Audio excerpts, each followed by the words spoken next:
আল্লাহ পাক বলে বান্দা যখন আমাকে ডাকে আমি বান্দার একদম নিকটে, তার ঘাড়ের চাইতেও নিকটে। ওয়া নাহানু আকরাবু ইলাইহি মিন হাবলিল ওয়ারিদ। আমি আমার বান্দার সারা যে রগের উপরে তার মাথা, এর থেকেও আমি আমার বান্দার বেশি নিকটে। সুবহানাল্লাহ পড়ে। আমি তোমার কাছে, আমার কাছে মাপ চাও, যত বড় গুনাহ হোক। ওয়া ক্বালা রাব্বুকুম উদউনি আস্তাজিব লাকুম। তোমার প্রভু তোমাকে ডেকে বলেছে আমাকে ডাকো, আমি মাফ করে দেবো। সুবহানাল্লাহ। কত বড় কথা, আমাকে ডাকো, নিরাশ হয়েও না, হতাশ হয়েও না। আল্লাহর গজব বেশি না রহমত বেশি? আল্লাহর রহমত বেশি। হাদিসে কুদসির ভিতরে এসেছে, আল্লাহ পাক বলেছেন কোন বান্দা যদি আমার দিকে এক বিগত অগ্রসর হয়, আমার রহমত তার দিকে এক হাত এগিয়ে যায়। কোন বান্দা যদি আমার দিকে হেঁটে আসে, আমার রহমত তার দিকে দৌড়ে যায়। বান্দা যখন আল্লাহর দরবারে দুহাত উঁচু করে চোখের পানি ফেলে দেয়, মুসলিম শরীফের হাদিসের ভিতরে এসেছে গভীর রাত্রে, রাতের তৃতীয় অংশে আল্লাহ রাব্বুল আলামিন প্রথম আকাশে আসেন আর ডেকে বলেন, পৃথিবীতে আছো নাকি কেউ গুনাহ করে জীবন বরবাদ করে দিয়েছো, আমার কাছে মাপ চাও। ঋণগ্রস্ত আছো, অসুস্থ আছো, অপমানিত আছো, কে আছো মাজলুম, আমাকে ডাকো, আমার কাছে বলো, আমি ডাকের সাড়া দেব, জীবনের আশা পূরণ করে দেব। ওই সময় যেই সমস্ত লোকেরা কাঁদে তাহাজ্জুদের নামাজ পড়ে, আল্লাহ জিজ্ঞেস করেন ফেরেশতারা, অমুক অমুক দেশ অমুক অমুক বান্দারা কাঁদে কেন? ফেরেশতারা বলে রব্বুল আলামিন তুমি তো ভালো করে জানো। আল্লাহ বলেন জানি, তবুও তোমাদের মুখে শুনতে চাই। তারা বলে রব্বুল আলামিন তোমার এই বান্দা গুনাহ করেছি, গুনার জন্য মাপ চায়, জাহান্নাম থেকে বাঁচতে চায়। আল্লাহ পাক বলেন ফেরেশতারা আমার এই বান্দারা আমারে দেখেছে নাকি? বলে দেখে নাই। বলে আমার দোজখ দেখেছে নাকি? বলে না, তাও দেখে নাই। আমার বেহেশত দেখেছে নাকি? বলে না, তাও দেখে নাই।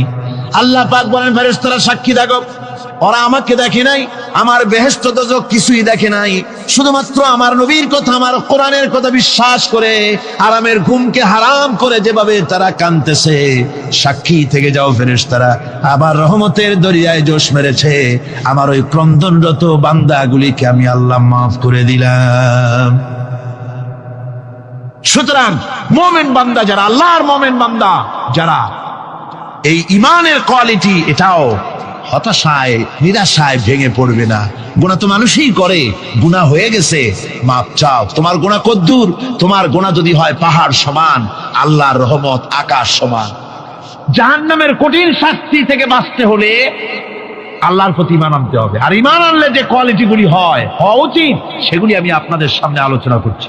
এরপরে আরেকটি কোয়ালিটি হবে মুমিনের, তা হলো কঠোর কঠিন বিপদে অবিচল থাকবে, বিপদে ভেঙে পড়বে না।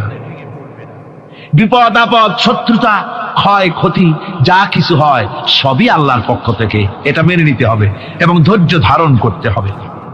বিপদ মুসিবত শুধু উম্মতের জন্য নয়, দুনিয়ার সমস্ত নবীদের বিপদ এসেছে, হয় নাই? নবীদের বিপদ আসে নাই? কোরআনে কারীম থেকে শুনুন, আল্লাহ রাব্বুল আলামিন বলেন, وَكَذَلِكَ جَعَلْنَا لِكُلِّ نَبِيٍّ عَدُوًّا مِنَ الْمُجْرِمِينَ। আল্লাহ পাক বলেন এমনি করে আমি সকল নবীদের শত্রু বানিয়ে দিয়েছি সব পাপিষ্ঠ আর অপরাধ প্রবণ লোকদেরকে। প্রত্যেক যুগে নবীদের শত্রু ছিল, প্রত্যেক যুগে নবীদের কি ছিল? শত্রু ছিল। সে শত্রু কারা ছিল? আল্লাহ পাক বলছেন নবীদের শত্রু ছিল পাপিষ্ঠ আর অপরাধ প্রবণ লোক, এরাই ছিল নবীদের দুশমন। রাসূলগণের অবস্থা যদি এই হয়, তাহলে তার উম্মত, ওই দিনের ধারক বাহক যারা, তাদের বুঝি বিপদ আপদ হবে না নাকি? হবে কিনা? তো ইসলামের বিরোধিতা যারা করে, কোরআনের পরিভাষায় বলা হয়েছে ইসলামের দুশমন, নবীদের দুশমন। দুনিয়ার সব পাপিষ্ঠ আর অপরাধ প্রবণ লোকেরাই ইসলামের দুশমন হয়, নবীদের দুশমন হয়। আজও দেখেন, আজও তাকিয়ে দেখেন, ইসলামী আন্দোলনের বিরোধিতা যারা করে তারা পাপিষ্ঠ চরিত্রের কিনা, তাকায় দেখেন, খুঁজে দেখেন, সর্বত্র খুঁজে দেখুন, খুঁজে দেখুন। যারা ইসলামী আন্দোলনের বিরোধিতা করে, যারা ইসলামকে মিটিয়ে দেওয়ার চেষ্টা করতেছে, যারা ইসলামকে মৌলবাদ বলে, ইসলামকে সাম্প্রদায়িক বলে, কোরআনে কারীমের কথা কত স্পষ্ট যে নবীদের দুশমন হয়, ইসলামের দুশমন হয় মুজরিম লোকেরা, অপরাধ প্রবণ আর পাপিষ্ঠ লোকেরা। আজও আমরা দেখতে পাই এই শ্রেণীর লোকেরা পাপিষ্ঠ এবং সবচাইতে সমাজের নিকৃষ্ট ধরনের চরিত্রহীন লোক। নামাজ নাই। আপনি খুঁজে দেখেন ইসলামী আন্দোলনের বিরোধিতা যারা করছে, যারা নেতৃত্ব দিচ্ছে, নামাজ নাই, রোজা নাই, চরিত্র নাই, হজ নাই, যাকাত নাই, মদ, জুয়া, জেনা, ব্যভিচার ইত্যাদিতে লিপ্ত। চেহারা দেখলে ছেলেপেলেরা 2 গ্লাস পানি খায় ভরস ওঠে। কথা ঠিক কিনা কয়? এই হলো অবস্থা। মারে কেন? মুমিনদেরকে, পয়গম্বরদেরকে, সাহাবীদেরকে এবং ঈমানদারদেরকে মারে কেন? তার কারণ হচ্ছে আল্লাহ রাব্বুল আলামিন বলেছেন, ওয়া মা নাকামু মিনহুম ইল্লা আইয়ুমিনু বিল্লাহিল আজিজিল হামিদ। কাফিররা ঈমানদার লোকদেরকে অন্য কোন অপরাধী নির্যাতন চালায় না, নির্যাতন চালায় শুধু এই কারণে যেহেতু মুমিন লোকেরা পরাক্রমশালী, আল্লাহ রাব্বুল আলামিনের দ্বীনকে কায়েম করতে চায়, তার উপরে ঈমান এনেছে, এই কারণেই তারা মারে। ঠিক কিনা কর? যুগে যুগে নবীদের উপরে, সাহাবীদের উপরে যে অত্যাচার হয়েছে, সে অত্যাচার এই কারণেই হয়েছে, অন্য কোনো কারণে নয়। এই কঠিন বিপদে অবিচলতা এবং ধৈর্যের দৃষ্টান্ত নবীগণ পেশ করেছেন পৃথিবীর বুকে। আমরা দেখেছি ইব্রাহিম আলাইহিস সালামকে আগুনে ফালানো হয়েছে, আছে না কোরআন শরীফে? আমি কিন্তু গল্প করতেছি না, সব কোরআনের কথা। কিসের কথা? ইব্রাহিম আলাইহিস সালামকে আগুনে ফালানো হচ্ছে। অপরাধ কি? অপরাধ হচ্ছে হযরত ইব্রাহিম আলাইহিস সালাম দাওয়াত দিয়েছেন, লা ইলাহা ইল্লাল্লাহ। জোরে পড়েন, লা ইলাহা ইল্লাল্লাহ, লা ইলাহা, লা ইলাহা ইল্লাল্লাহ মুহাম্মাদুর রাসূলুল্লাহ। হযরত ইব্রাহিম আলাইহিস সালাম দ্বীনের দাওয়াত দিয়েছেন, এক আল্লাহর দাওয়াত দিয়েছেন, ঈমানের দাওয়াত দিয়েছেন। আর কোন অপরাধ ছিল না। নমরুদ সহ্য করতে পারল না। কোরআনে কারীমের মধ্যে সব কথাগুলি আল্লাহ পাক এই জন্য বিধৃত করেছেন, এই জন্য কোরআনে কারীমের মধ্যে সব কথা উঠায় দিয়েছেন, যাতে করে মুমিনেরা বিপদ আসলে পরে যেন ঘাবড়ে না যায়। ইব্রাহিম আলাইহিস সালামকে আগুনে ফালানো হচ্ছে। ফেরেশতা বলছে, ইব্রাহিম তোমারে আগুনে ফালায় দেওয়া হতেছে, আমার কাছে সাহায্য চাও, আমার কাছে ক্ষমতা আছে, আগুনগুলো উঠাইয়া নমরুদের বংশ জ্বালাইয়া দেব। হযরত ইব্রাহিম ফেরেশতার কাছে সাহায্য চাইছিলেন নাকি? তিনি বললেন, ফেরেশতা তোমার কাছে সাহায্য কেন চাইব? আমি তো এমন কোন অন্ধ আল্লাহর ইবাদত করি না যেই অন্ধ স্রষ্টা তার গোলামের দুঃখ দুর্দশা না দেখেন। আমি তোমার কাছে সাহায্য চাইব না। হযরত ইব্রাহিম আলাইহিস সালাম পাশ করলেন। কি বলেন, পাশ করছেন না? ঈমানের পরীক্ষায় পাশ। আগুনের মধ্যে হযরত ইব্রাহিমকে যখন ফেলানো হচ্ছে, রব্বুল আলামিন আগুনের প্রতি নোটিশ করে দিলেন, ইয়া নারু কুনি বারদাও ওয়া সালামান আলা ইব্রাহিম। আগুন আমার ইব্রাহিমের জন্য শান্তিদায়ক, ঠান্ডা হয়ে যা। এখন কি আর আগুনের বাপের ক্ষমতা আছে ইব্রাহিমরে পোড়ানো? আর ক্ষমতা নাই। আমার বন্ধুগণ, ইব্রাহিম আগুনের ভিতরে আরামে বসা আছেন, আর ওদিকে নমরুদ বসে বসে দেখতেছে দূর থেকে। ইব্রাহিম তো জ্বলে না, গায়ের মধ্যে আগুন জ্বলে গেল। ডাক দিয়া কয়, আগুন তোর হলো কি? কেন জ্বালাইতে পারিস না আমার দুশ্মন রে? হলোটা কি তোর? তোর কি জ্বালানো শক্তি বন্ধ হয়ে গেল নাকি? আগুনের ভিতর থেকে জবাব এলো, নমরুদ রে, আমার ভিতরে জ্বালানো শক্তি আছে কি নাই যদি প্রমাণ করতে চাও, টেস্ট করতে চাও, তুই নিজে আয়, তোরে শুদ্ধ তামাম দুনিয়া জ্বালাই দিতে পারি, ইব্রাহিমের এক গাছা পশম জ্বালাই দিতে পারি না।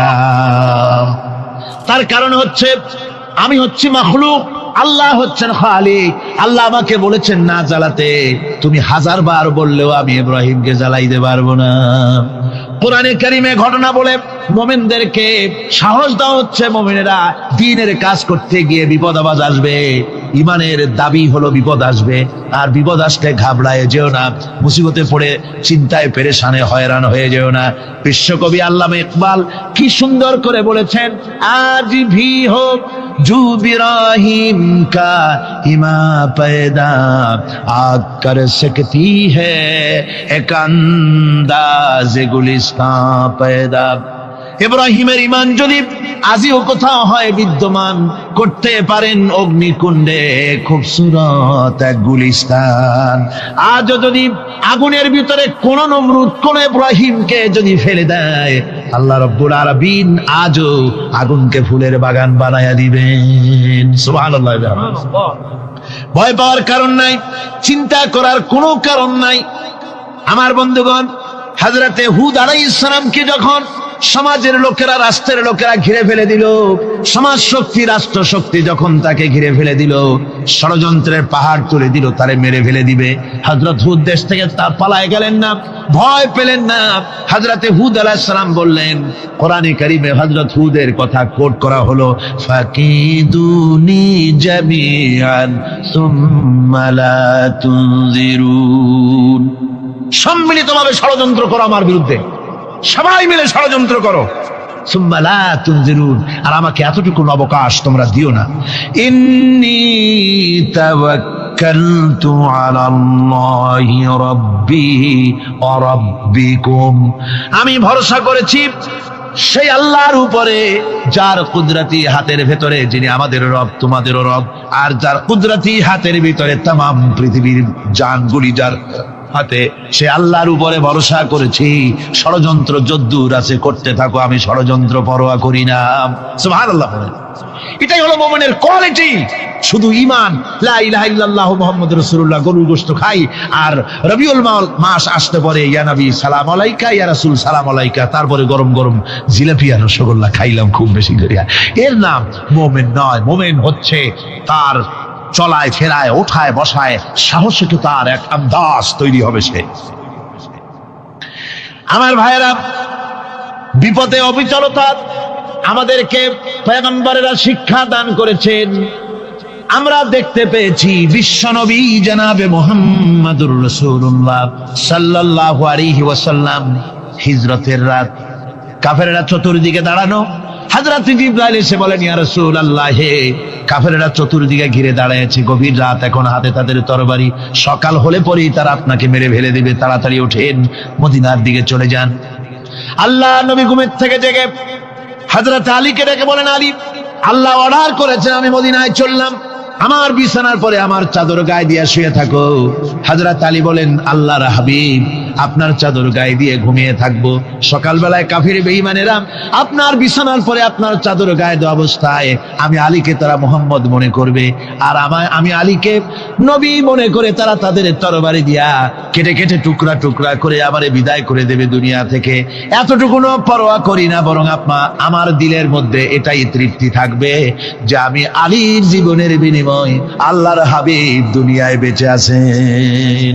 যে ব্যক্তি বিদ্রোহ করেছে এবং দুনিয়ার জীবনকে অগ্রাধিকার দিয়েছে, তার জায়গা হচ্ছে জাহান্নাম। জোরে বলেন নাউজুবিল্লাহ। যে ব্যক্তি আল্লাহর সঙ্গে বিদ্রোহ করেছে আর পরকালের জন্য পাথর জোগাড় করে নাই, দুনিয়াকে অগ্রাধিকার দিল, পরকালকে ভুলে গেল, তার জায়গা হলো জাহান্নাম।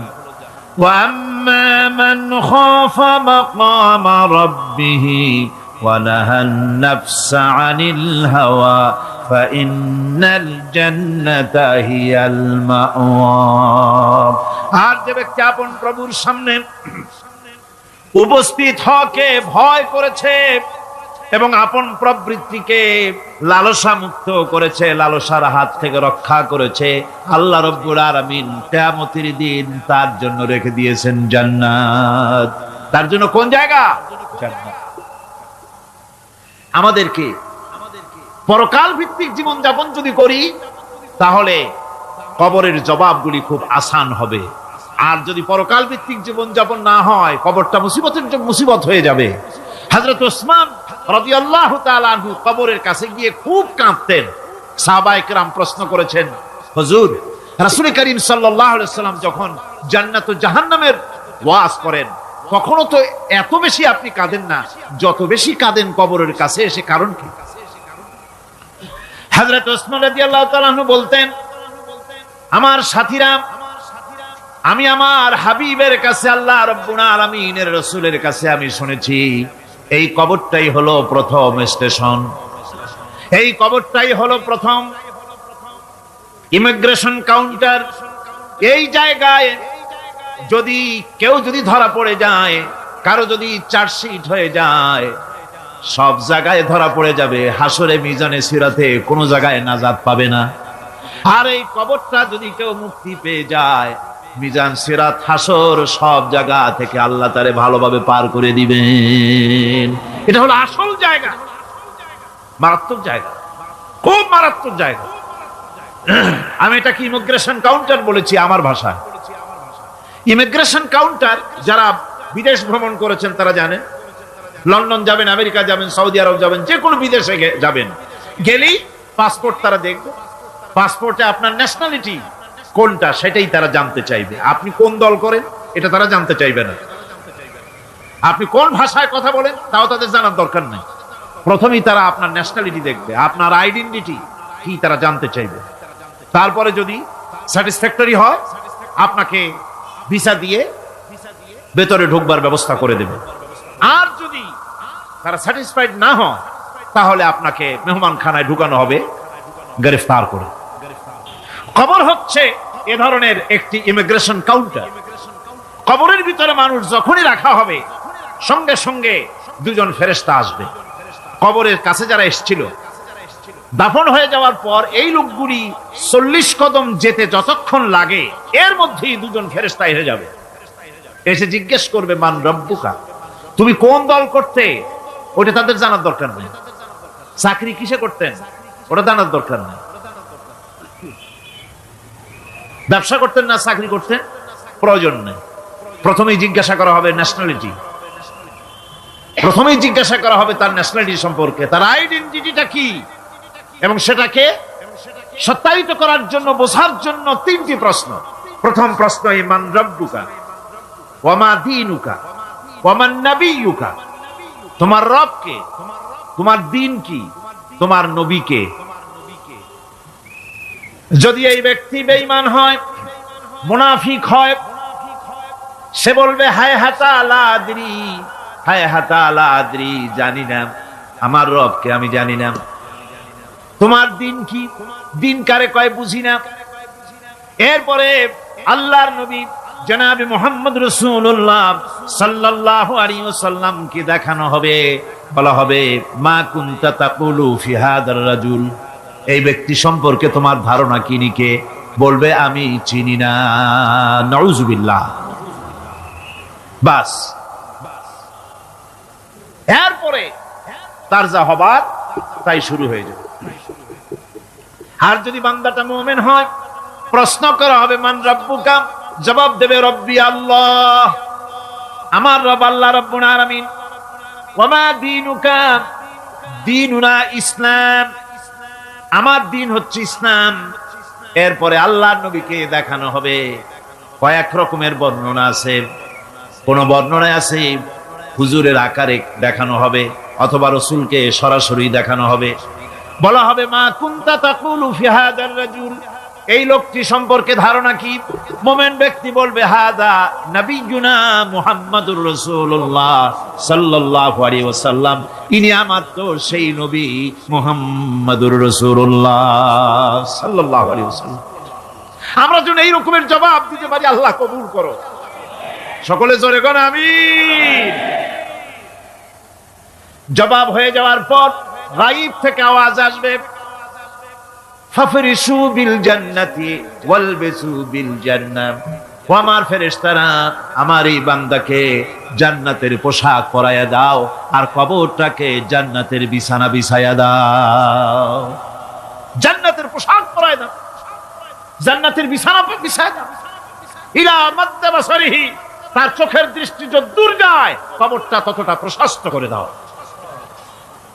এরপর বেহেশতের পোশাক পরাইয়া, বেহেশতের বিছানা বিছায়া ফেরেশতা বলবে নুম কানাউমুল উরুস, ঘুমিয়ে যাও দুলামিয়া যেমন বাসর সজ্জায় নতুন বউ নিয়ে আরামে ঘুমায়, এরকম আরামে ঘুমায় যাও ইলা ইয়াউমিল কিয়ামা, কিয়ামত পর্যন্ত ঘুমায় থাকো।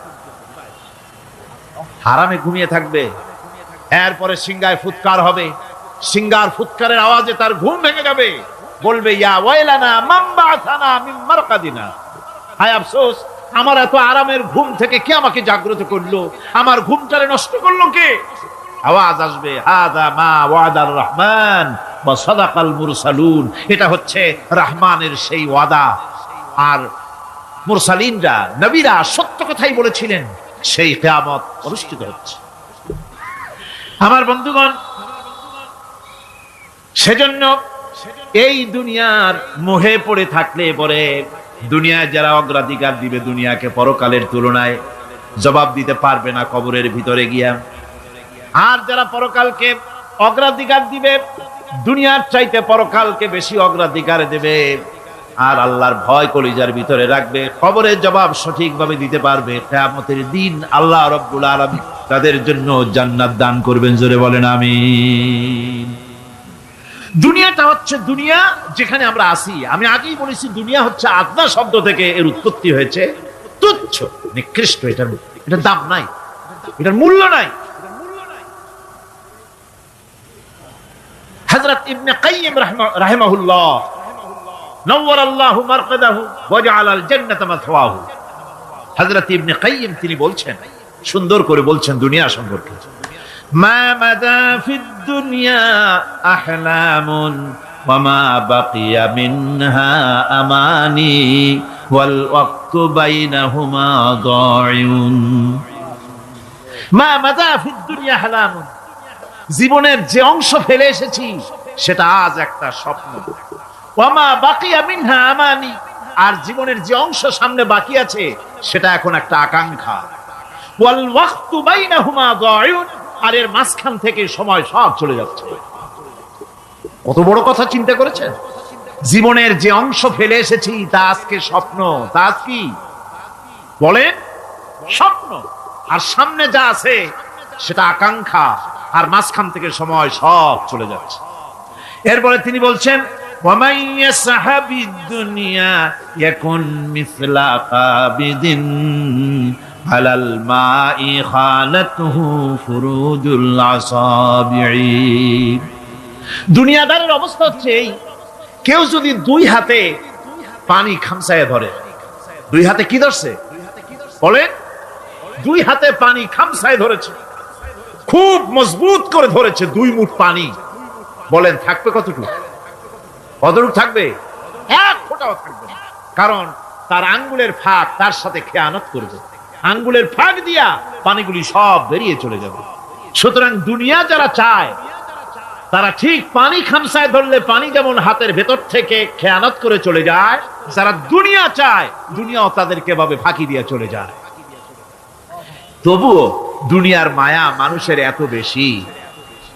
আল্লাহর নবী বলেন, লাউ কানা লি ইবনি আদামা ওয়াদিন মিন যাহাবিন লাহাব্বা ইয়াকুনা লাহু সারিন, এই পৃথিবীতে যদি কাউকে একটা মাঠ ভরে যদি সোনা দেওয়া যায়, লোকটা বলবে রব্বুল আলামিন, আমি যদি আরেকটা মাঠ এরকম সোনা ভরা পেতাম, দ্বিতীয় আরেকটা মাঠ দেওয়া হলে আবার বলবে যদি তৃতীয় আরেকটা মাঠ সোনা ভরে যদি পেতাম। নবীজি বলেন, ওয়ালা ইয়ামলাউ জাওফু ইবনু আদামা ইল্লা তুরাব, মানুষের পেট 3.5 হাত মাটি ছাড়া, কবরের মাটি ছাড়া মানুষের পেট ভরবে না। আরো চাই, আরো চাই, চাওয়ার কোনো শেষ নাই। মানুষ এভাবে করে দুনিয়ার মহব্বতে এমনি পাগল হয়ে যায়, শুধু দুনিয়ার মহব্বত, পরকালকে বেমালুম ভুলে যায়। আমি কিন্তু এই কথা বুঝাতে চাই নাই যে পরকালের মহব্বতে, পরকালের ভয়তে বা পরকালের জন্য দুনিয়া আপনি বাজার ঘাট, বেচা কিনা, ব্যবসা বাণিজ্য সবকিছু ভুলে যান, না তা নয়। ভুল বোঝার কোনো কারণ নাই। পরকালকে অগ্রাধিকার দিতে হবে, মানে দুনিয়াটা চিরস্থায়ী জায়গা নয়, চিরস্থায়ী হচ্ছে কোনটা? আখিরাত। চিল্লায় এখন কোনটা? সুতরাং এখানে যা করতে হবে, আখিরাতে জবাবদিহিমূলক জীবন যাপন করতে হবে। আপনি ব্যবসা করবেন, ওজনে কম দিতে পারবেন না, আপনি খাদ্যে ভেজাল দিতে পারবেন না, চুরি করতে পারবেন না, ডাকাতি করতে পারবেন না, জেনা করতে পারবেন না, বদমাশি করতে পারবেন না, মদ খেতে পারবেন না, সন্ত্রাসী হতে পারবেন না, হাইজাকার হতে পারবেন না, চাঁদাবাজ হতে পারবেন না, মুনাফাখোর হতে পারবেন না, আপনি চোরা কারবারি হতে পারবেন না, ঘুষখোর হতে পারবেন না, সুদখোর হতে পারবেন না। এই সব কাজ পরকালকে বিশ্বাস করলেই এ সমস্ত কাজ থেকে মানুষ বিরত থাকতে পারে। কথা ঠিক কিনা? এটাই হচ্ছে পথ। সুতরাং এই পৃথিবী থাকবে না, এটা কি চিরকাল থাকবে না, এর একটা পরিসমাপ্তি ঘটবে। যেমন করে সারা বছর লেখাপড়া করার পর কলেজে, বিশ্ববিদ্যালয়, মাদ্রাসায়, হাই স্কুলে, সব জায়গায় সারা বছর লেখাপড়া করার পর যেমন পরীক্ষা দেওয়ার একটা দিন আসে, সারা বছর ব্যবসা করার পর হিসাব নিকাশ করার যেমন একটা সময় আসে, সারা মাস চাকরি করার পর বেতন পাওয়ার যেমন একটা দিন আসে, সারা জীবন চাকরি করার পর পেনশন পাওয়ার যেমন একটা সময় আসে, অনুরূপ ভাবে এই দুনিয়া যেদিন শেষ হয়ে যাবে, আল্লাহ নির্ধারিত সময় শেষ হয়ে যাওয়ার পর একটা সময় আসবে যখন আল্লাহ রব্বুল আলামিন সব শেষ করে দিবেন, লন্ডভন্ড হয়ে যাবে, কিছুই থাকবে না। কোরআনে কারিমে আল্লাহ সব বলেছেন, কোরআনে সব আল্লাহ বলে দিয়েছেন। আল্লাহ পাক বলেন এই পৃথিবীর সব কেমন ভাবে ধ্বংস হবে তার চিত্র আল্লাহ পাক কোরআনে কারিমে তুলে ধরেছেন। ইদাস সামাউ ফাতারাত ওয়া ইদাল কাওয়াকিবু তাসারাত ওয়া ইদাল বিহারু ফুজ্জিরাত ওয়া ইদাল কুবুরু বু'সিরাত। যখন আকাশসমূহ দীর্ণ বিদীর্ণ হয়ে যাবে, তারকাগুলি বিক্ষিপ্ত হয়ে ছিটকে পড়বে,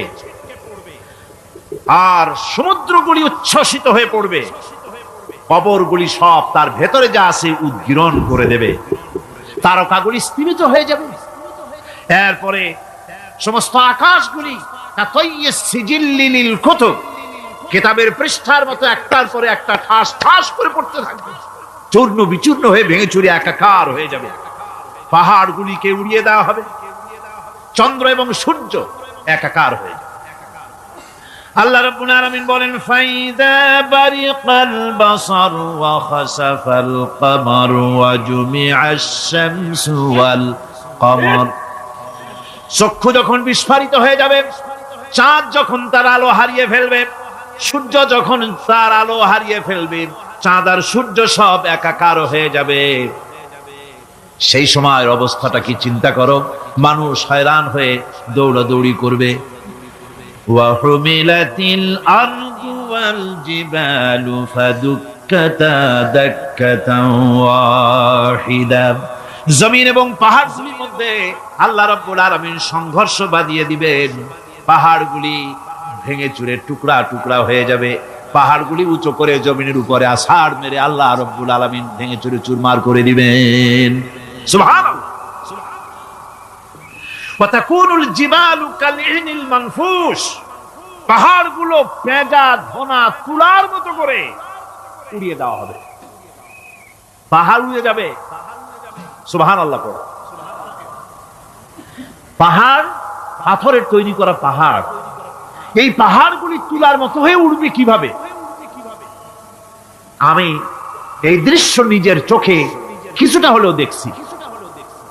আজ থেকে 10 দিন আগে আমি ইতালি সফর করে এসেছি। ইতালির রাজধানী রোম। রোম প্রাচীন সভ্যতার লালন ভূমি। কোরআনে কারিমে সূরায়ে রোম রয়েছে, এই রোম সেই রোম। এখানের বাদশার কাছে রাসূল করিম সাল্লাল্লাহু আলাইহি ওয়াসাল্লাম হেরাক্লিয়াসের কাছে চিঠি পাঠিয়েছিলেন, সেই রোম। 12 থেকে 15 হাজারের মতো বাংলাদেশি মুসলমান সেখানে আছে। জুমার দিন, যেদিন আমি গেলাম তার পরের দিনই জুমা ছিল। জুমার নামাজ পড়লাম ভ্যাটিকানের কাছেই, বিশাল মসজিদ, ইউরোপের ভিতরে সবচাইতে বড় মসজিদ এটা। রোম ইসলামের দুশমনদের রাজধানী। সেইখানে যখন আযান হচ্ছে আশহাদু আন্না মুহাম্মাদার রাসূলুল্লাহ, আমার অনুভূতির কথা আপনাদেরকে বোঝাতে পারবো না, কি অনুভূতির সৃষ্টি হয়েছে আমার ভেতরে। ভ্যাটিকানের পোপ এক পাশে, কিছু দূরেই ভ্যাটিকান, ওটা হচ্ছে গোটা পৃথিবীর সমস্ত খ্রিস্টানদের কাবা, ভ্যাটিকান। তার পাশেই বিশাল মসজিদ, সেখানে নামাজ পড়লাম। চিন্তার ভেতরে আসলো আল্লাহ রাব্বুল আলামিন তার হাবিবের নাম, তার তাওহীদ, তার রিসালাতকে কিভাবে বিশ্বময় ছড়িয়ে দিলেন। আবু জাহেল চাইছিল মুহাম্মদ সাল্লাল্লাহু আলাইহি ওয়াসাল্লামকে স্তব্ধ করে দেবে মক্কার জীবনেই। কত বদনাম, সাহের, কাহেন, কাযযাব, শায়ের, নাউযুবিল্লাহি মিন যালিক, কত গালাগালি করলো। আর আল্লাহ শোনালেন, হাবিব চিন্তার কোনো কারণ নাই, ওয়ারাফা'না লাকা যিকরাক, আমি আপনার প্রশংসা বিশ্বময় ছড়িয়ে দেব। সুবহানাল্লাহি ওয়া বিহামদিহি। রোম প্রোগ্রাম শেষ করে আমাকে তারা নিয়ে গেল, যেটা আমি বলছি সফর কাহিনী শোনাবার সময়টা না, যেহেতু এর সঙ্গে প্রাসঙ্গিক সেজন্য বলছি। পাহাড় কেমনে তুলার মতো হয়ে উঠবে তার নজির দেখেছি। রোম শহর থেকে 300 মাইল দূরে, 300 কিলোমিটার দূরে নেপোলিয়ান বোনাপার্ট তার বাড়ি, এবং ওটা তার নামে একটা প্রভিন্স। ভূমধ্য সাগরের পারে ভিসুভিয়াস, পৃথিবীর সবচাইতে বড় আগ্নেয়গিরি, সেটা দেখাতে নিয়ে যাওয়া হলো আমাকে। যে পাহাড়টা পৃথিবীর মাটি থেকে তার চূড়া হচ্ছে 3 মাইল উঁচু, এর 2 মাইল গাড়িতে করে ঘুরে ঘুরে যাওয়া যায়, এরপর আর গাড়িতে যাওয়া যায় না, বাকিটুকুন যেতে হবে হেঁটে হেঁটে। পাহাড়ের উপরে অক্সিজেন কম, বেশ কষ্ট হচ্ছিল উঠতে। জীবনে প্রথম পাহাড়ে চড়েছি, জাবালে নূর, রাসূল করিম সাল্লাল্লাহু আলাইহি সাল্লামের উপরে যেখানে ওহী হয়েছিল সর্বপ্রথম। পাহাড় চড়ার একটা অভিজ্ঞতা ওখান থেকে আমার কিছুটা হয়েছিল। খুব কষ্ট হলো বাকি 1 মাইল উঠতে। যখন ভিসুভিয়াসের একদম শীর্ষে চলে গেছি, সেখানে গিয়ে আমার সাথে 15-20 জন লোক ছিল। আমি নিজে আল্লাহু আকবার বলে আমার গলা থেকে আওয়াজ বেরিয়ে গেল। আমি দেখতে পেলাম ভিসুভিয়াসের শীর্ষে বিশাল গর্ত। আমার মনে হয় গর্তটা এই মাঠের 1/4 হবে, এই মাঠের 1/4 হবে গর্তটা। সেই গর্তটার গভীরতা হচ্ছে 1.5 কিলোমিটার। এইখান থেকে পাথরগুলি উত্থিত হয়েছে, আগ্নেয়গিরি পাথর আগুনে গলে লাভা হয়ে এগুলি পাহাড় বেয়ে উপচে পড়েছে, চতুর্দিকে 12 মাইল ছড়িয়ে গিয়েছে। আমার মনে পড়লো ওয়াকুদুহান নাস ওয়াল হিজারা, জাহান্নামের আগুনের ইন্ধন হবে মানুষ আর পাথর। আমি সেখানে সেজদায় পড়ে গিয়া কানলাম আর বললাম, আল্লাহ জাহান্নামের আগুন হারাম করে দিও আমাদের জন্য। পাথর কিভাবে গললো, গলে পাথরগুলি গলে পুড়ে চতুর্দিকে পড়েছে আর ছিটকেছে, চতুর্দিকে ছিটকে পড়েছে। সেই পাথরগুলি ছিটকে ছিটকে যেগুলি পুড়ে পড়েছে, সেগুলিকে দূরে সাদা রঙের বলে মনে হয়, কোনোটা সাদা কোনোটা কালো, মনে হয় যেন তুলার মতো হয়ে পড়ে আছে চতুর্দিকে। 1944 সনে তৃতীয়বারের মতো ভিসুভিয়াস অগ্নিগিরি যে অগ্নি উৎপাত করে, তাতে আশেপাশের 12 মাইল এলাকা এফেক্টেড হয়ে যায়। পাথরগুলি গলে এভাবে বিধ্বস্ত করে দিয়েছে। এখান থেকে এখানে জোহরের নামাজ, আসরের নামাজ আমরা পড়লাম, আল্লাহর কাছে খুব দোয়া করলাম। এখনো ধোঁয়া উঠতেছে, এখনো পাহাড়ের ফাটল দিয়ে ধোঁয়া উঠছে। একজন হাত দিয়ে আমাকে বলল যে খুব গরম লাগে ধোঁয়াগুলি। ওখানকার লোকেরা বলল যে ভেতরে এখনো আগুন আছে, তবে সুপ্ত, যে কোনো মুহূর্তে আবার তা জাগ্রত হতে পারে। আমরা সেখান থেকে নেমে এলাম। একটু কিছু দূর গিয়েই সেখানে হলো পম্পেই শহর। এই পম্পেই শহরটা হচ্ছে ঈসা আলাইহিস সালামের জন্মের 2000 বছর আগে এই শহর তৈরি হয়। ঈসা আলাইহিস সালামের জন্মের 179 বছর পর ভূমিকম্প হয়। সেই ভূমিকম্পে গোটা পম্পেই শহরটা পৃথিবীর মানুষের চোখের আড়াল হয়ে যায়, ধ্বংস হয়ে যায়, মাটির তলায় গরক হয়ে যায়। আজ থেকে 200 বছর আগে মাটি খনন করতে গিয়ে এই শহর আবিষ্কৃত হয়। পুরা শহরটা খুঁড়ে তারা বের করেছে। 180 হেক্টর জমিনের উপরে এই বিশাল শহর।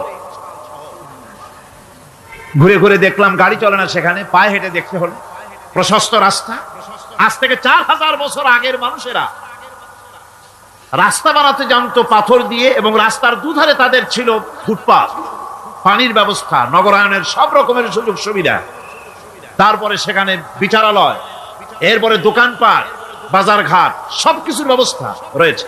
বিশাল বিশাল পাথরগুলি দিয়ে পিলার তৈরি করা। ভাবলাম এই পিলারগুলি, এই পাথরগুলি তারা কিভাবে ক্রেন ছাড়া এত উপরে উঠালো কি করে, আমার মাথায় আসলো না। পাথর কেটে কেটে সুন্দর সুন্দর অঙ্কন শিল্প তারা করেছে। এরপরে ঘুরতে ঘুরতে বাদশার রাজার বাড়িতে গিয়ে ঢুকলাম। সেখানে গিয়ে দেখলাম উলঙ্গ এত মূর্তি পাথরের তৈরি করা। পাথর কেটে কেটে দেওয়ালে যৌন মিলনের এমন কোন অশ্লীল ছবি নাই যা তারা সেখানে তৈরি করে নাই। উলঙ্গ মূর্তি আর উলঙ্গ যৌন মিলনের অসংখ্য ছবি দিয়ে এই এলাকা ভরা। তখন আমি বুঝলাম আল্লাহর গজব হওয়ার কারণটা কি, এই শহরটা মাটির নিচে গরক হয়ে যাওয়ার কারণটা কি। আল্লাহ পাক জেনা ব্যভিচার যে দেশে বেশি হয় আল্লাহ পাক বরদাস্ত করেন। দুশ্চরিত্র যে দেশের মানুষ দুশ্চরিত্র হয়ে যায়, জেনা ব্যভিচার বেশি হতে থাকে, আল্লাহ হরক করে দেন, গজব দেন। এই গজব এক এক সময় এক এক রকমের হয়ে আসে। কখনো মাটির নিচে দাবায় দেয়, কখনো মহামারী, কোন দেশে কলেরা, কোন দেশে জলোচ্ছ্বাস, কোথাও ভূমিকম্প, আর সর্বশেষ এই জেনা ব্যভিচারের জন্য আল্লাহ পাকের চূড়ান্ত এই যৌনতার অশ্লীলতার জন্য চূড়ান্ত গজব বর্তমান বিশ্বের জন্য এইডস। আল্লাহ পাক এই গজব দিয়েছে। বন্ধুগণ, আমি সেই জায়গা, আমি সেখানে যা দেখলাম যে আল্লাহ পাক পাহাড়গুলিকে কিভাবে উড়াবেন এটা অস্বীকার করার কোনো উপায় নাই। বিশ্বাস তো করতামই, তবে হযরত ইব্রাহিম আলাইহিস সালাম যেমন বলেছিলেন, রব্বি আরিনি কাইফা তুহিল মাউতা, আয় আল্লাহ তুমি মরাকে চিন্তা করবা কেমনে। আল্লাহ পাক বলেন আওয়ালাম তুমিন, তুমি বিশ্বাস করো না? ইব্রাহিম আলাইহিস সালাম বললেন বালা, অবশ্যই বিশ্বাস করি, ওয়ালাকিন লিয়াতমাইন্না কলবি, যদি চোখে দেখতাম তাহলে আমার অন্তরাত্মা খুব ঠান্ডা হতো। আল্লাহ রাব্বুল আলামিন চোখে দেখায় দিলেন জিন্দা কেমনে মুর্দা হবে, মুর্দা কেমনে জিন্দা হবে, আল্লাহ দেখায় দিলেন। পাহাড় উড়ায় দিবেন আল্লাহ রাব্বুল আলামিন। একথা কলিজার মধ্যে এটার উপর ঈমান বিশ্বাস, কিন্তু আল্লাহ চোখে দেখাইছেন, ঈমান আরো মজবুত হয়েছে, যা ছিল আরো মজবুত হয়েছে। সুবহানাল্লাহ। আল্লাহর ভয়তে কলিজা কেঁপেছে। আমি পাহাড়ের উপরে কেঁদেছি, দাঁড় দাঁড় হয়ে কেঁদেছি। বন্ধুগণ, আল্লাহ সুবহানাহু ওয়া তাআলা এই জন্য বলেছেন কুল সিরু ফিল আরদ, আমার জমিন ঘোরো, ভালো করে দেখো, কাইফা কানা আকিবাতুল মুকাজ্জিবিন, মহা সত্যকে যারা অস্বীকার করেছে তাদের পরিণতি আমি কি করে দিয়েছি, এগুলি চোখে ভালো করে তাকায় দেখো।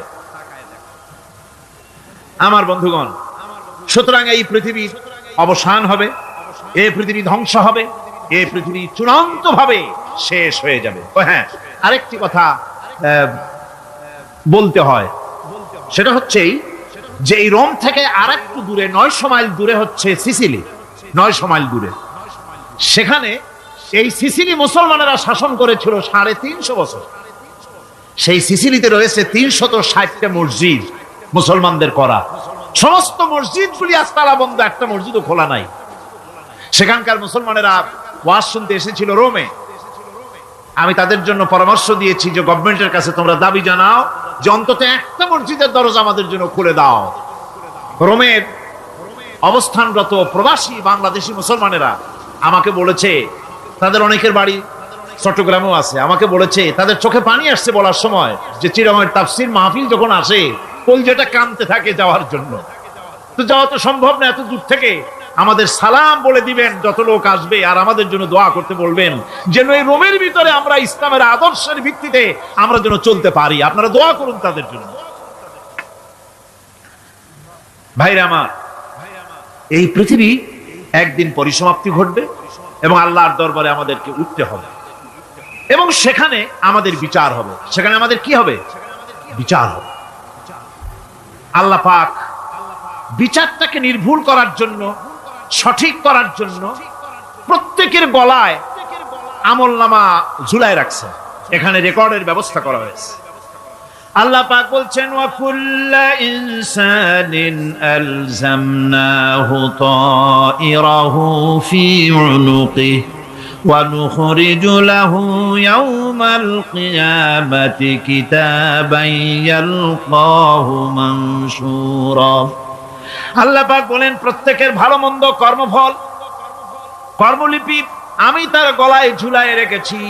কিয়ামতের দিন সে নিজের কাছে স্পষ্ট সব দেখতে পারবে, কোনো জিনিস বাদ পড়বে না। তার গলায় তার আমলনামা ঝুলানো আছে, সব রেকর্ড হতেছে। আমরা যা করছি সবগুলি রেকর্ড হয়ে যাচ্ছে। বর্তমান বিজ্ঞানীরা আবিষ্কার করেছে যে মানুষের শরীরের ভিতরে ডিএনএ আছে, রক্তের ভিতরে ডিএনএ, এটা একটা কোড। মানুষের রক্তের ভিতরে ডিএনএ আছে, যেমন তার ব্রেনের ভিতরে কতগুলি কোষ আছে, এক একটা কোষ এক এক ধরনের কাজ করে, অনুরূপ ভাবে তার শরীরের ভিতরে রক্তের ভিতরে ডিএনএ আছে। এই ডিএনএটা কি? এই ডিএনএটা হচ্ছে, এই ডিএনএ একটা কম্পিউটারের মতো কাজ করতেছে। লোকটা কি করবে, কোথায় যাবে, সে ভালো হবে মন্দ হবে কি হবে, সব তার ডিএনএর মধ্যে রেকর্ডকৃত আছে। এটা বোঝার জন্য একটা সুন্দর দৃষ্টান্ত দেওয়া যায়। যেমন এই কাগজটাকে আপনারা মনে করুন একটা গাড়ির একটা ব্লুপ্রিন্ট, একটা গাড়ির ব্লুপ্রিন্ট। এখানে লেখা আছে গাড়ি কিভাবে তৈরি হবে। এই কাগজটা নিয়ে ঘরের মধ্যে রেখে দিলেন, এখন এই কাগজটা থেকেই অটোমেটিক গাড়ির উইন্ডো তৈরি হলো, শিল তৈরি হলো, গাড়ির বডি তৈরি হলো, চেসিস তৈরি হলো, টায়ার তৈরি হলো, ইঞ্জিন তৈরি হলো, ব্যাটারি তৈরি হলো, পেট্রোল নিল, আর কোন রকমের ড্রাইভার ছাড়াই গাড়ি চলতে আরম্ভ করলো। এই কথাটা যদি মনের মাথার মধ্যে আনতে পারেন যে এটা কিভাবে হইতে পারে, এতে লেখা অনুযায়ী যেভাবে হওয়া যদি সম্ভব হয়, অনুরূপ ভাবে মানুষের রক্তের ভিতরে ডিএনএ এরা আবিষ্কার করেছে। এর ভিতরে মানুষের ভালো মন্দ, কোথায় যাবে কি করবে, সব কিছুর মধ্যে রয়েছে। কোরআনে কারীমে আল্লাহ রাব্বুল আলামিন, আমি গত বছর বলছিলাম যে বিজ্ঞানের আবিষ্কার যত বাড়বে কোরআন বোঝা মানুষের জন্য তত সহজ হবে। কোন সুবহানাল্লাহ। কোরআন বোঝা মানুষের জন্য তত সহজ হবে। সুতরাং মানুষের গলার সাথে আল্লাহ পাক বলছেন যে একটা আমলনামা আমি ঝুলাই দিয়েছি তার গলার সাথে, সে যা করতেছে ওখানে সব লিপিবদ্ধ হচ্ছে, কম্পিউটারাইজড, কম্পিউটারের মতো এগুলি সব গ্রহণ করতেছে। এগুলি কিয়ামতের দিন তার সামনে হাজির করা হবে। কিয়ামতে যখন আমলনামা তার সামনে দিয়ে বলা হবে ইকরা কিতাবাকা কাফা বিনাফসিকাল ইয়াওমা আলাইকা হাসিবা, তাকে বলা হবে নিজের কর্মলিপি নিজেই পড়ো, আজ তুমি তোমার নিজের হিসাব নিতে যথেষ্ট। বন্ধুগণ, এই মাহফিলে যত লোক আমরা বসে আছি, আমরা আমাদের হিসাব নিতে যথেষ্ট না আরেকজন লাগবে? কোন আমরা যথেষ্ট কিনা? কথা বোঝেন নাই। আমি বলতে চেয়েছি এটা, আমরা যদি এখন চোখ বুঝে চিন্তা করি যে পিছনের জীবনে কি করেছি, মনে পড়বে নাকি পড়বে না? বলেন সবাই, পড়বে কি পড়বে না? ছোটবেলায় কবে পায়ের নিচে কাটা ফুটেছিল, কবে কোথায় আছাড় খেয়েছিলেন, কবে কার বেল তাল আম কাঁচা আম চুরি করে খেতে গিয়ে কিল খেয়েছিলেন, তাড়া খেয়েছিলেন, তাকে এখন মনে নাই? আছে। তাহলে কি ওই তাল বেল চুরি করতে গিয়ে যে কিলটা খাইছিলেন সেটাও মনে আছে, ভালো মন্দ সব মনে আছে। তাহলে কোন হোটেলের রুমে কি করছিলেন, কোন স্কুলে কোন কলেজে কি করছিলেন, তারপরে জীবনে ছোট বড় ঘটনাগুলি সব বুঝতে মনে পড়বে না? এবার হিসাব করেন, মনে যদি পড়ে এবার হিসাব করেন আপনি জান্নাতি না জাহান্নামী। আপনি আপনার নিজের হিসাব নেওয়ার জন্য যথেষ্ট।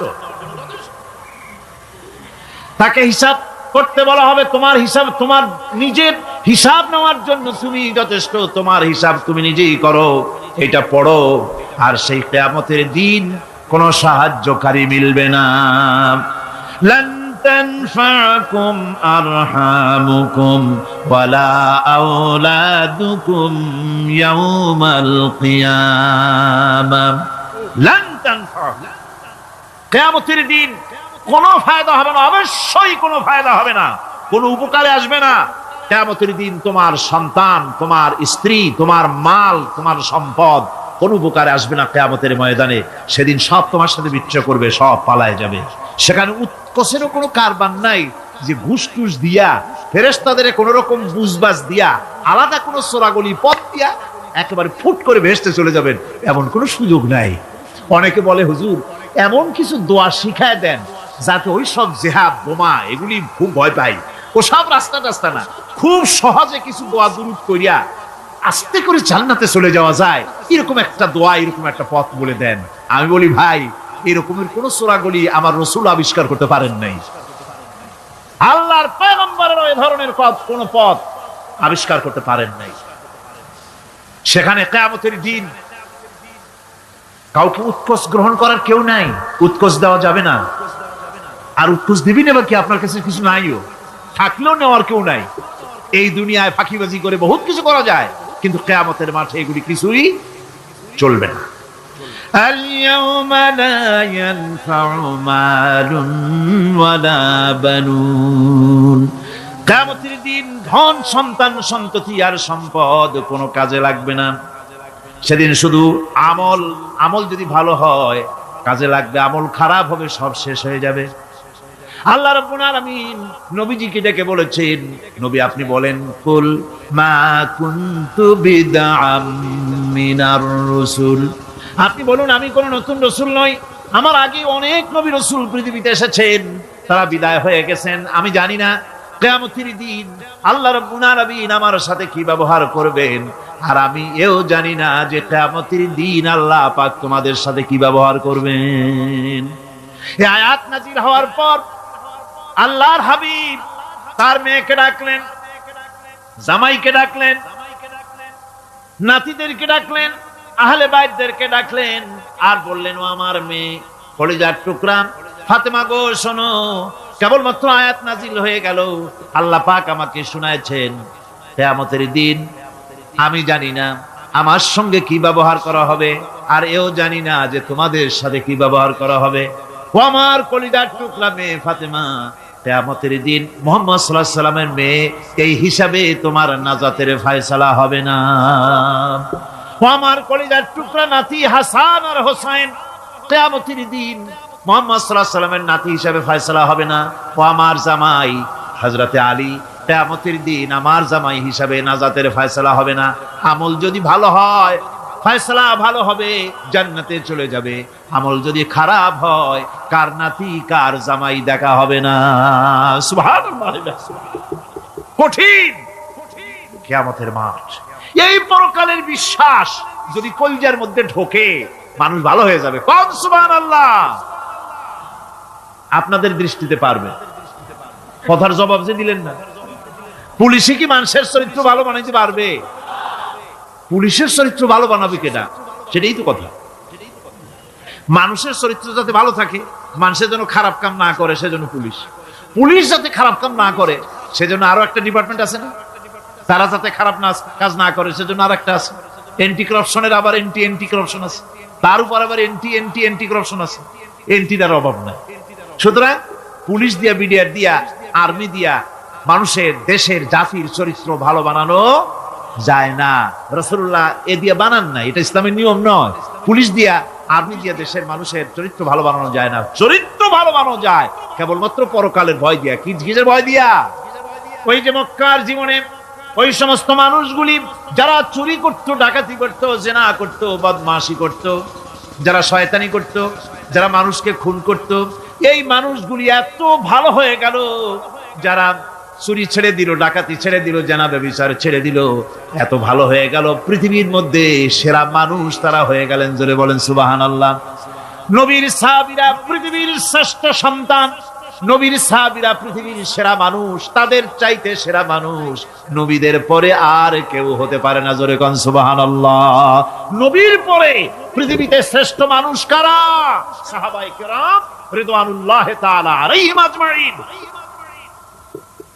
ওনারা তো কুফরের মধ্যে ছিলেন, শিরকের মধ্যে ছিলেন, চুরি, ডাকাতি, জিনা, ব্যভিচার এমন কোনো পাপ নাই যা করা হয়নি। তারপরে যখন আল্লাহর নবীর কাছ থেকে তাওহীদ, রিসালাত ও আখিরাতের দাওয়াত পেলেন, কি সোনার মানুষ এক একজন হয়ে গেলেন। সুবহানাল্লাহ। যারা ছিলেন নারীর সতীত্বের জম, তারা হয়ে গেলেন নারীর সতীত্বের পাহারাদার। যারা মানুষের মাল চুরি করত, ডাকাতি করত, তারা রাতভর মানুষের মালের পাহারা দিল, মানুষের রক্তের পাহারা দিল। সুবহানাল্লাহ ওয়া বিহামদি, রক্ত সম্পদের পাহারা দিল। রাসূল বললেন, খায়রুল কুরুনে কারনি, সর্বশ্রেষ্ঠ যুগ তো আমার যুগ। বন্ধুগণ, এরপরে একটা জীবন আসবে ওই কিয়ামতের ময়দানে। এই পরকালের বিশ্বাসটা গুরুত্বপূর্ণ ব্যাপার, আমাদের সবকিছুর হিসাব দেওয়া লাগবে। আল্লাহ পাক বলেন, ইন্নাস সামআ ওয়াল বাসারা ওয়াল ফুআদা কুল্লু উলাইকা আনহু মাসউলা। নিঃসন্দেহে মানুষের শ্রবণ শক্তি, দর্শন শক্তি এবং তার অন্তঃকরণের কল্পনা সম্পর্কে আল্লাহ রাব্বুল আলামিনের কাছে জিজ্ঞাসিত হতে হবে। কান দিয়া কি করেছিল, চোখ দিয়া কি করেছিল, মুখ দিয়া কি করেছিলে, হাত দিয়ে কি করেছিলে, সবকিছুর জবাব আল্লাহ রাব্বুল আলামিনের কাছে দিতে হবে। সবটার জবাব দিতে হবে, কোনো কিছু বাদ যাবে না। এমনকি মনের ভিতরে যে কল্পনা আমরা করি, এই কল্পনার হিসাব আল্লাহর দরবারে দিতে হবে। কোরআনে কারীম বলছেন, ওয়া ইন তুবদু মা ফি আনফুসিকুম আও তুখফুহু ইউহাসিবকুম বিহিল্লাহ।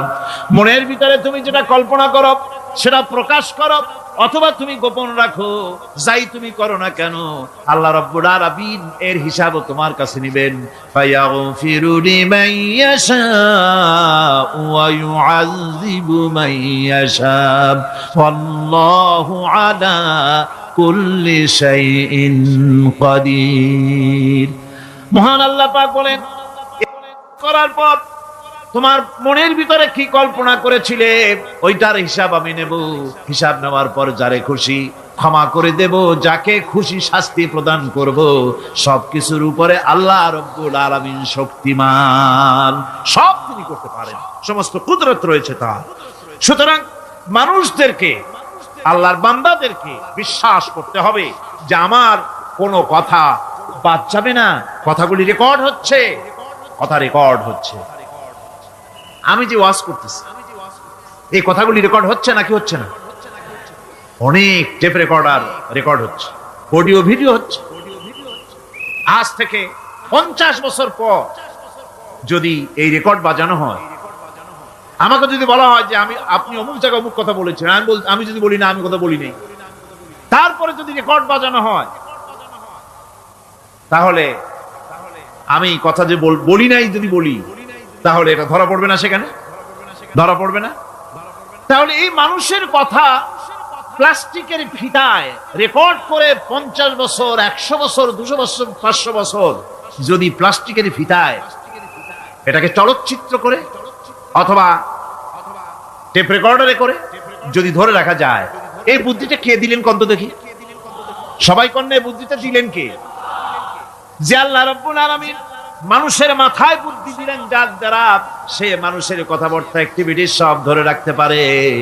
সে আল্লাহ রাব্বুল আলামিন বুঝি আপনার আমার কথা এবং আপনার আমার অ্যাক্টিভিটিসকে তিনি বুঝি ধরে রাখতে পারবেন না কিয়ামত পর্যন্ত? পারবেন কিনা? সেজন্য রাব্বুল আলামিন বলেন, মা ইয়ালফিযু মিন কাওলিন ইল্লা লাদাইহি রাকীবুন আতীদ। সমস্ত কথা রেকর্ড হচ্ছে। সুবহানাল্লাহ কোন জোরে! সমস্ত কথা রেকর্ড হচ্ছে, একটা কথাও বাদ যাবে না। মুখ আছে বলেই কথা বলবেন তা না, হিসাব করে কথা বলতে হবে। গীবত গাওয়া যাবে না, মিথ্যা কথা বলা যাবে না, মিথ্যা ওয়াদা করা যাবে না। মিথ্যা ওয়াদার তো মৌসুম এসে গেছে। কি কোন বোঝেন কথা? হ্যাঁ, মিথ্যা ওয়াদার মৌসুম এসে গেছে। এখন মৌসুমে বাহার, মিথ্যা বলার। কত সুন্দর সুন্দর ওয়াদা, সোনা দিয়া রাস্তা বানায় দেবো। অভুক্ত মানুষদের বলা হয় না খেয়ে মরবেন না, কিন্তু কি খেয়ে মরবে তাও কয়। আমরা যদি যাইতে পারি তাহলে মটকির মতো রসগোল্লা বানাই দেব, গরুর গাড়ির চাকার মতো জিলাপি বানাই দেব, খাইতে গিয়ে হা করে চিত হয়ে থাকবে। কত রঙিন রঙিন কথা। মিথ্যা ওয়াদার সময় এসেছে। ভাইরা আমার, পরকাল যদি বিশ্বাস করে সেই ব্যক্তি কিছুতেই মুখ আছে বলেই যা খুশি বলবে না, পরনিন্দা করবে না, পরচর্চা করবে না, হাত আছে বলেই যা তা লিখবে না। ঘটনা হইল একটা, লিখলো আর একটা। কলম একটা আছে বলেই যা খুশি তা লেখা যায় না, মুখ আছে বলেই যা খুশি তা বলা যায় না, চোখ আছে বলেই যা খুশি তা দেখা যায় না। গরু খাওয়া জায়েজ করা হয়েছে বলে গরুর লেজ থেকে মাথা পর্যন্ত পাইকারি দরে সব খাওয়া যায় না। গরু খাওয়া হারাম না হালাল? হালাল। পাইকারি দরে লেজ থেকে মাথা পর্যন্ত সব খাওয়া হালাল না। ওর মধ্যে আল্লাহ কিছু হারাম রেখে দিছে, সেগুলোকে বাইসে খাইতে হবে। আল্লাহ দেখতে চান পাইকারি দরে জমের খাওয়া খাও না আমার হারাম গুলি বাদ দিয়ে খাও, নিষেধ করা গুলি বাদ দিয়ে খাও। মুখ আছে বলেই যা খুশি তা বলা যাবে না, কান আছে বলেই যা খুশি তা শোনা যাবে না, চোখ আছে বলেই যা খুশি তা দেখা যাবে না, হাত পা আছে বলেই যা খুশি তা করা যাবে না। সবটার পেছনে আল্লাহ রাব্বুল আলামিনকে ভয় করা লাগবে। মহান আল্লাহ রাব্বুল আলামিন বলে, বান্দারে তোমার সমস্ত কার্যাবলী এমনকি তোমার চাহনিটা পর্যন্ত কার দিকে কি নিয়তে তাকায়ছো কেউ জানে না, আমি আল্লাহ রাব্বুল আলামিন জানি। وَيَعْلَمُ خَائِنَةَ الْأَعْيُنِ وَمَا تُخْفِي الصُّدُورُ। তোমার অন্তঃকরণ কি জিনিস গোপন করে আর তোমার চক্ষু কি লুকোচুরি খেলে আমি টের পাই। সুবহানাল্লাহ বিহামদি। চশমার ফাঁক দিয়া কি দেখো, কারে দেখো, কি নজরে দেখো, সানগ্লাস পরিয়া কেউ ঠিক পায় না, আমি ঠিক পাই। সুবহানাল্লাহ, জোরে কোন সুবহানাল্লাহ। সুতরাং চোখের নজরের হিসাব হবে, হাতের কাজের হিসাব হবে, পায়ের চলার হিসাব হবে, আপনার বলার হিসাব হবে, মুখে যা বলেছেন যা করেছেন, হাত পাও দিয়ে যা করেছেন সবকিছুর হিসাব হবে কিয়ামতের দিন। আল্লাহর দরবারে সবকিছু উপস্থিত হবে, কোন জিনিস বাদ পড়বে না। فَمَن يَعْمَلْ مِثْقَالَ ذَرَّةٍ خَيْرًا يَرَهُ وَمَن يَعْمَلْ مِثْقَالَ ذَرَّةٍ شَرًّا يَرَهُ। ছোট্ট একটা ভালো কাজ যদি করো তাও হাজির করা হবে সামান্যতম ভালো কাজও তোমার বাদ পড়বে না, আর ক্ষুদ্রতম কোন খারাপ কাজ করলে তাও উপস্থিত করা হবে, সব তোমার সামনে, কোন জিনিস বাদ পড়বে না, সব দেখতে পাবে কিয়ামতের দিন। ভালো কাজটাও আর খারাপ কাজটাও আল্লাহর কাছে সেদিন আল্লাহ পাক মানুষের সামনে উপস্থিত করে দিবেন। আল্লাহ পাক বলছেন সেদিন এই জমিন তার ভিতরে যা লুকায়িত ছিল জমিন সব বের করে দেবে। কাআন্নাহুম জারাদুম মুনতাশির। টিড্ডি ফড়িংগুলি পোকাগুলি মাটির থেকে যেমন বেরোয়, এ মাটির ভিতরে যা আছে কিয়ামতের দিন সব মাটি বের করে দেবে। ইযা যুলজিলাতিল আরদু জিলজালাহা ওয়া আখরাজাতিল আরদু আসকালাহা ওয়া ক্বালাল ইনসানু মা লাহা। এ জমিনকে ঝাঁকি মারা হবে প্রবল এক ঝাঁকুনি, প্রবল এক ঝাঁকুনিতে এই পৃথিবীর মধ্যে যা কিছু আছে সব বেরিয়ে যাবে। সুবহানাল্লাহ কইতে ইচ্ছা করে না মিয়ারা? এক ঝাঁকুনিতে পৃথিবী সব বের করে দেবে। মানুষ হয়রান হয়ে বলবে কি হয়েছে, এ মাটির হলোটা কি? আমার বন্ধুগণ, মানুষ হয়রান হয়ে গিয়ে বলবে মাটির কি হলো? আল্লাহ রাব্বুল আলামিন বলেন ইয়াউমাইযিন তুহাদ্দিসু আখবারাহা বিআন্না রাব্বাকা আওহালাহা। জমিনের উপরে যা ঘটেছে জমিন তা সব বের করে দেবে, সব প্রকাশ করে দেবে। আর এটা এই জন্য হবে যেহেতু তার রবের হুকুম হয়েছে, তার রব হুকুম করেছে বের করে দে। জমিনের ভিতরে আছে যা সব বেরিয়ে যাবে, আকাশ ভেঙে পড়বে, পাহাড় উড়ে যাবে, জমিনের ভিতরে যা আছে সব উপরে চলে আসবে, পৃথিবীতে সব শেষ, কিচ্ছু নাই, আকাশ নাই, পাহাড় নাই, সমুদ্র নাই, সব একাকার, চন্দ্র নাই, সূর্য নাই, তারকা নাই, গ্যালাক্সি নাই, মহাশূন্য নাই, সব শেষ। আল্লাহ রাব্বুল আলামিন সমস্ত ফেরেশতাদেরকে শেষ করে দিবেন, সকলের মওত হয়ে যাবে, কেউ আর থাকবে না, এমনকি হযরতে আজরাইল মালাকুল মউত তিনিও থাকবেন না, সব আল্লাহ রাব্বুল আলামিন মৃত্যু করে দিবেন। এরপরে আল্লাহ রাব্বুল আলামিন একা তিনি বলবেন ইয়া দুনিয়া আইনা আনহারুকি, এ পৃথিবী, তোর সেই সমুদ্রগুলি কোথায়, নদীগুলি কোথায়? ইয়া দুনিয়া আইনা আশজারুকি, হে দুনিয়া তোমার গাছগুলি কোথায়? এত বন বনানি, এত গাছ ছিল। ইয়া দুনিয়া আইনা জিবালুকি, হে পৃথিবী তোর জমিনে যত পাহাড় ছিল, পাহাড়গুলি কই? যত স্বৈরাচার ছিল জমিনের উপরে, যারা স্বৈরাচারী মনোবৃত্তি নিয়ে মানুষ ধ্বংস করেছে, দেশ ধ্বংস করেছে, মায়ের বুক খালি করেছে, ওই স্বৈরাচার গুলি কই? কোনো জবাব নাই। আল্লাহ পাক এর পরে বলবেন লিমানিল মুলকুল ইয়াউম, কার রাজত্ব আজকে? রাজত্বটা কার? আল্লাহ তিনবার আওয়াজ দিবেন, আজকে রাজত্ব কার? আল্লাহ পাক যখন তিনবার করে ডাক দিবেন, কোনো জবাব নাই, কোনো জবাব নাই। কে জবাব দেবে? আল্লাহ রাব্বুল আলামিনের সামনে কার ক্ষমতা আছে কথা বলার? কেউ তো নাই, সব শেষ। আল্লাহ পাক বলবেন লিল্লাহিল ওয়াহিদুল কাহ্হার, একমাত্র পরাক্রমশালী আল্লাহ রাব্বুল আলামিনের রাজত্ব আছে। সেই হাসরের মাঠে আমাদের সকলকে উপস্থিত হয়ে যেতে হবে। কেউ আমরা এখান থেকে বাঁচতে পারবো না, সবাইকে উঠতে হবে। অপরাধীরা সেখানে অসহায় হয়ে যাবে, অপরাধীরা অসহায় হয়ে যাবে। আল্লাহ পাক বলেন فَإِذَا جَاءَتِ الصَّاخَّةُ يَوْمَ يَفِرُّ الْمَرْءُ مِنْ أَخِيهِ وَأُمِّهِ وَأَبِيهِ وَصَاحِبَتِهِ وَبَنِيهِ।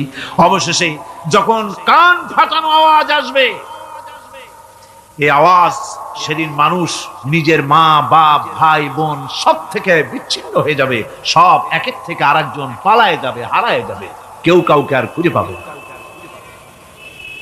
সেদিন ওই কিয়ামতের মাঠে বিভীষিকাময় দৃশ্য, মানুষ হয়রান হয়ে যাবে। মাথার এক হাত অথবা অর্ধ মাইল অথবা এক বিগত এতটুকুন উপরে ওই প্রকাণ্ড সূর্যটার তাপ আসবে, গুনাহগারের মাথার চান্দি ফেটে গিয়া মগজগুলি গলে গলে নাক কান দিয়ে বেয়ে পড়তে লাগবে, জিহ্বাটা কুকুরের মতো ঝুলে নাভিস্থল পর্যন্ত পড়ে যাবে, মাটিটা সূর্যের উত্তাপে তামার মতো গরম হয়ে যাবে, সারা হাসর জুড়ে আওয়াজ হবে পানি পানি পানি। মানুষেরা হয়রান হয়ে যাবে সেই হাসরের ময়দানে। এই চরম কষ্টের ভিতরে আল্লাহ রাব্বুল আলামিন বলেন সেদিন দুটো ভাগ হয়ে যাবে। একদল মানুষের চেহারা আলোয় ঝলমল হয়ে যাবে, আর একদল মানুষের চেহারাগুলি কালো হয়ে যাবে। উজুহু ইয়াওমাইদিন মুসফিরাতুন দাহিকাতুন মুস্তাবশিরা ওয়া উজুহু ইয়াওমাইদিন আলাইহা গাবারা। আল্লাহ পাক বলেন এক শ্রেণীর মানুষের চেহারা হাস্যোজ্জ্বল ঝলমলে হয়ে যাবে, আর এক শ্রেণীর মানুষের চেহারাগুলি কালো হয়ে যাবে।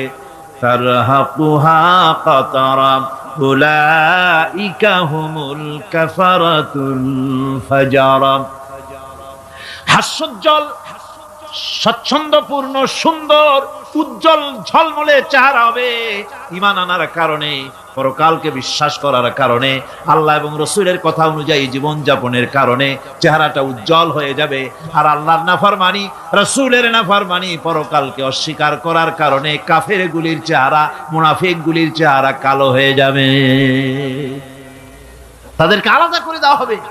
আমতাজুল ইয়াওমা আইয়ুহাল মুজরিমুন, মুজরিমদেরকে আলাদা করে দেওয়া হবে, দুইটা ভাগ হয়ে যাবে। এই চরম অবস্থা সৃষ্টি হবে কিয়ামতের ময়দানে। সেদিন রাসূল করিম সাল্লাল্লাহু আলাইহি ওয়াসাল্লাম উম্মতের জন্য সুপারিশ করবেন। সেই সুপারিশ যেন আমাদের করতে পারেন, সেজন্য আমাদেরকে তৈরি করতে হবে, সে ধরনের যোগ্য আমাদেরকে বানাতে হবে। বন্ধুগণ, এই পরকালীন জীবন, এর সম্ভাবনা, এটা যে হবে এবং সেই পরকালে আমাদের সকলকে যে উঠতে হবে, কিয়ামতে আল্লাহর কাছে জীবনের সবকিছুর জবাবদিহি করতে হবে, এই ভীতি সৃষ্টি করতে চায় আল্লাহ পাক মানুষের ভেতরে। আল্লাহ পাকের চাইতে মানুষের কল্যাণকামী আর কেউ আছে? চিল্লায় কোন আল্লাহর চাইতে বিশ্ববাসীর সৃষ্টি জগতের কল্যাণকামী আল্লাহর চাইতে, রাসূলের চাইতে বেশি কেউ কি আছে? সে আল্লাহ পাক সব বলে দিলেন, ওপেন সিক্রেট করে দিলেন, সব গোপন ফাঁস করে দিলেন। কেমনে বিচার হবে, কেমনে কিয়ামত অনুষ্ঠিত হবে, কেমনে কি হবে, সব খুলে খুলে আল্লাহ পাক বলে দিলেন আমাদেরকে ভালো হওয়ার জন্য। কোরআনে কারীম বলছে, লাইসাল বিররা আন তুওয়াল্লু ওয়ুজুহাকুম কিবালাল মাশরিকি ওয়াল মাগরিব।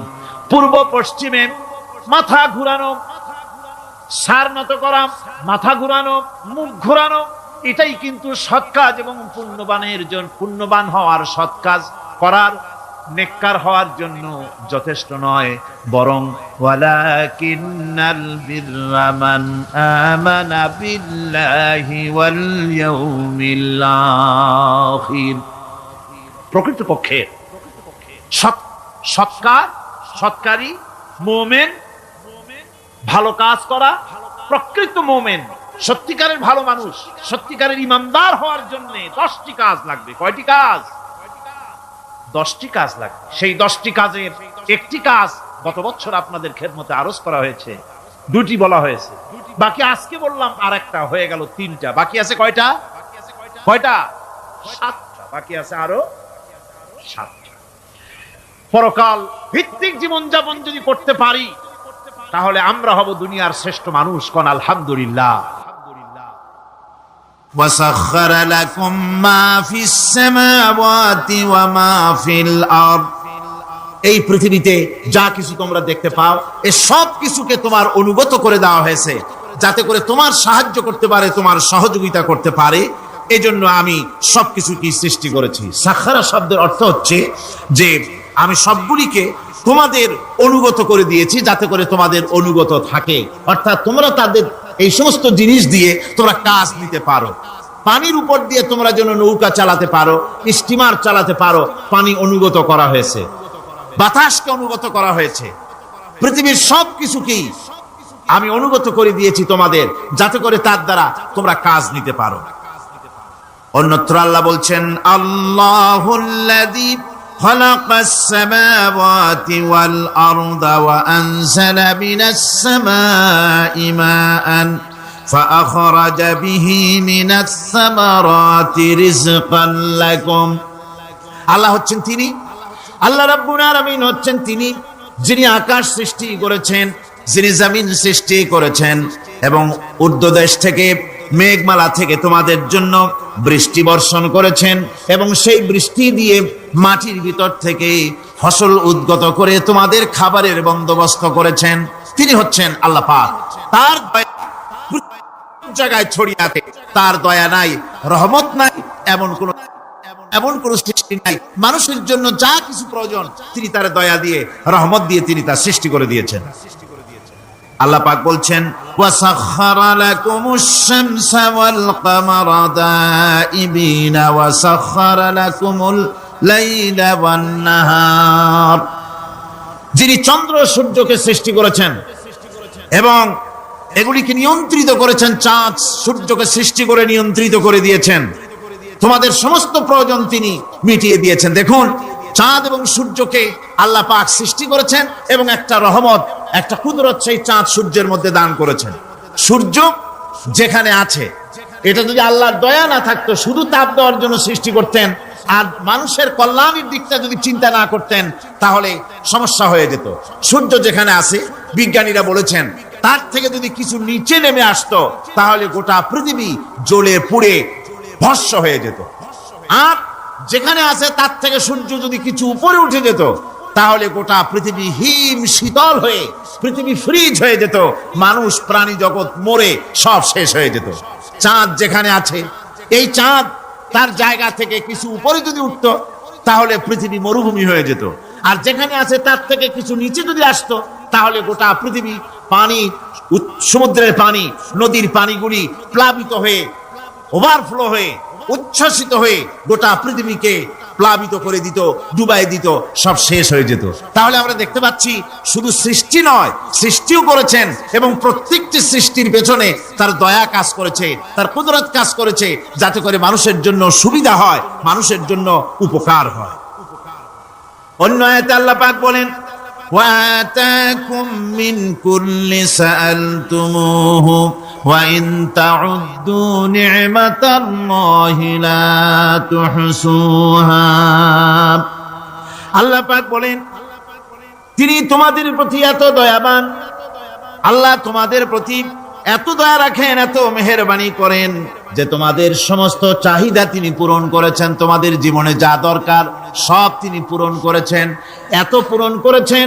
তোমরা যদি আল্লাহ পাকের নেয়ামতগুলি যদি গণনা করো, ওয়া ইন তাউদ্দু নি'মাতাল্লাহি লা তুহসুহা, আমার নিয়ামতগুলি যদি গুনতে থাকো, গুনে গুনে আমার নিয়ামত শেষ করতে পারবে না। সুবহানাল্লাহ বিহামদি, আমার নিয়ামত গুনে শেষ করতে পারবে না, এত নিয়ামত আমি আল্লাহ রাব্বুল আলামিন দান করেছি। সুতরাং প্রকৃত কথা হচ্ছে যে মানুষ বড় অকৃতজ্ঞ, মানুষের সমস্ত নিয়ামতকে নিয়ামতের শুকর আদায় করে না, নিয়ামত বোঝেও না। উলাইকা কাল আনাম, চোখ আছে, চোখ দিয়া সব দেখে, কিন্তু আল্লাহর নিয়ামত গুলি দেখে উপলব্ধি করার ক্ষমতা নাই। খায় জনমের খাওয়া, কিন্তু খাওয়ার পরে কার খানা খাইলো, কার দেওয়া খানা খেলো, এরপরে এতটুকুন শুকরিয়াও আদায় করে না। তো চোখ থাকতে দেখে না, অন্তর থাকতে চিন্তা করে না, কান থাকতে হক শোনে না। আল্লাহ পাক বলেছেন উলাইকা কাল আনাম, এরা হলো জানোয়ারের মতো। কিসের মতো বলুন? আল্লাহ বলেন না বালহুম আদাল, শুধু জানোয়ারের মতো না, বরং জানোয়ারের চাইতেও নিকৃষ্ট। জোরে কোন নাউজুবিল্লাহ। যাদের চোখ থাকতে দেখলো না, কান থাকতে শুনলো না, অন্তঃকরণ থাকতে বিবেচনা করলো না, এরা চতুষ্পদ জানোয়ারের মতো। আল্লাহ পাক বলছেন আর রহমান আল্লামাল কোরআন, এই কোরআন শিক্ষা দিয়েছেন রহমান, যিনি দয়ার সাগর, যিনি মানুষের সব প্রয়োজন মিটিয়েছেন। কোরআনের মতো একটা বড় প্রয়োজন তিনি মিটাবেন না, তা কি হতে পারে? জোরে কোন হতে পারে? মানুষ সৃষ্টি করলেন, অথচ মানুষের চলার পথ দিলেন না।